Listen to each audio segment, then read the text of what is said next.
Hello, xin chào các bạn, mình là Zoe đây và đây sẽ là cái video mình sẽ chưa review con này, cũng chưa review con này luôn, cũng chưa review con Biscuit luôn, mà mình sẽ review cái tấm lót chuột Pulsar Mercury Pro mà mình mượn được từ Phóng Xanh. Cho nên nha, cảm ơn Phóng Xanh rất là nhiều vì đã cho mình mượn cái tấm lót chuột này để mà mình đem về mình trải nghiệm cũng như là mình làm cái video review này. Thì với cái con mà Mercury Pro này của Pulsar thì mình thấy là nó thật sự là cái trải nghiệm, cái cảm nhận đầu tiên của mình đối với nó là thật sự nó rất là giống một cái con Hayate Otsu của Orison thật sự luôn. Cái bề mặt á, nếu các bạn có thể nhìn thấy thì nó cũng có cái vân zigzag khá là tương đồng với lại là Hayate Otsu, đúng không? Và cái cảm giác khi mà mình lướt cái tay lên bề mặt của nó cũng khá là tương đồng cái con mà Hayate Otsu luôn. Thật sự là nó nhám, mà kiểu nhám nhuyễn hơn cái con mà Heian. Kiểu cái sợi vải của nó rất là nhỏ và nó cho mình một cái gọi là những cái độ thoải mái khi di chuột, những cái mà ma sát đồ cái thứ thì mình cũng có một cái cảm giác gọi là tương đồng với lại là Hayate Otsu, nhưng mà nó nhanh hơn Hayate Otsu một xíu.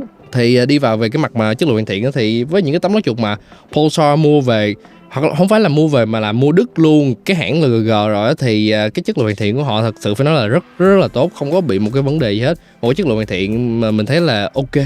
Với cái phần bo viền thì mình thấy là nó cũng nằm ở dưới cái bề mặt pad chứ không có nằm ở trên cao quá. Như là cái phần đế này là cái phần đế soft và mình thấy là nó cũng khá là ổn để mà mình có thể ghìm tâm được cái thứ, cho mình được một cái độ control mà những cái lúc mà mình cần, khi mà mình flick được cái thứ thì mình thấy là khá là ok.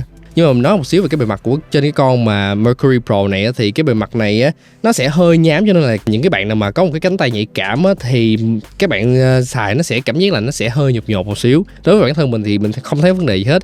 Nhưng mà nếu mà bạn có thể thì các bạn nên xài arm sleeve, tại vì bữa giờ sau một tuần sử dụng đi, mình thuần xài arm sleeve với cái tấm lót chuột này luôn thì mình thấy là nó không có tạo ra quá là nhiều cái slow spot, như là mình cảm giác là nó cũng không có slow spot luôn á.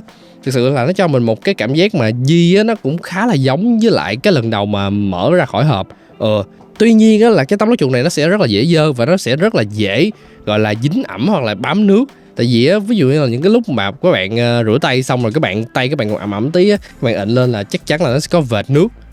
Cái con này nó hút nước rất là nhanh, nhưng mà mình không có cảm thấy là cái con này nó bị dễ ẩm hay gì nha. Tiếp theo là nói về cái mặt mà độ ma sát trên cái tấm lót chuột này thì cái độ ma sát tĩnh của cái con mà Mercury Pro thì nó cho mình một cái cảm giác là nó sẽ có một cái độ gọi là giật ở cái khoảng ban đầu khi các bạn di chuột như thế này, khác với lại những cái lúc mà mình xài những cái tấm lót chuột như là Raiden đi. Raiden thì nó giật một xíu thôi xong đó nó trôi đi luôn. Còn con này thì nó sẽ có một cái khoảng giật mà nó cũng đâu đó ở khoảng tầm 2mm trước khi mà cái con chuột nó bắt đầu nó di chuyển, gọi là nó di chuyển động như thế này. Trước khi mà cái con chuột nó di chuyển thoải mái như thế này thì nó sẽ có bị giật một tí ở cái khoảng đầu hành trình như thế này.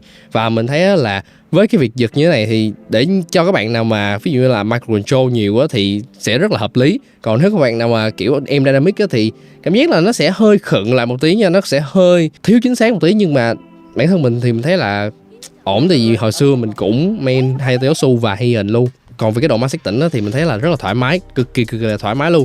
Giống như là Hayate Otsu V2 nhưng mà nó nhanh hơn Hayate Otsu V2 một tí. Và trên cái con mà Pulsar Stax này thì mình đang dán là Corpad Air với những cái gọi là chấm nổi mụn như thế này. Thì di nó rất là thoải mái luôn với cái chất liệu PTF Air trong như thế này nè. Nhưng mà đồng thời là nó không cho mình một cái tí feedback gì hết. Với cái bộ feed mà kêu design trên cái con mà A9 mini này thì mình cũng có được một tí gì đó cái độ gọi là feedback lên cái con chuột, nhưng mà nó cũng không quá nhiều. Và so với lại cái con mà Vibe V4 Pro này, khi mà mình sử dụng cái bộ mà Jellyfish của Dysphoria cộng với lại là Obsidian Pro Air thì mình thấy là nó rất là thô và nó cho mình một cái cảm giác mà cái khoảng đầu này nó không có quá là giật. Cho nên là những cái bộ feed chuột mà thô thì nó sẽ đỡ giật hơn ở khoảng đầu. Còn những cái bộ feed chuột nào mà nó trong nó PTFE như thế này, hoặc là cái bộ mà full viền thì nó sẽ giật ở cái khoảng đầu nhiều hơn. Nếu mà nó kiểu cái bề mặt của nó láng quá thì nó sẽ ghì ở khoảng đầu nhiều hơn. Thì mình thấy là với con Mercury Pro này thì feed chuột nó cũng ảnh hưởng khá là nhiều tới cái trải nghiệm di chuột trên cái tấm lót chuột này. Cho nên là cái việc mà các bạn tìm feed mà phù hợp với cái con này nó cũng sẽ khá là mất thời gian nếu các bạn trải nghiệm. Nhưng mà sau khi các bạn tìm được rồi thì thật sự đây là một cái tấm lót chuột mà mình thấy là rất là tốt để mà các bạn chơi game. Đối với bản thân mình thì mình cũng có thể gọi là try hard lâu dài được với trên cái tấm lót chuột này luôn, tại vì sau khoảng một tuần mình không thấy là nó bị breakdown nhiều, hoặc là nó bị gọi là gọi là giảm cái độ ma sát nhiều, tại vì mình có xài sleeve á, thì mình thấy là một cái chất lượng hoàn thiện rất là tốt. Cho nên là đây là cái video mình review cái tấm lót chuột Mercury Pro, Pulsar Mercury Pro mà mình mượn được từ Phóng Xanh. Cho nên là cảm ơn Phóng Xanh rất là nhiều. Thì cảm ơn các bạn đã xem. Nếu các bạn thấy hay, like, share, subscribe. Còn nếu các bạn muốn xem những video khác thì các bạn hãy bấm vào đây hoặc là đây. Thì bye bye boy. Tiếp theo sẽ là cái con chuột nào để mà mình review đây ta? Thì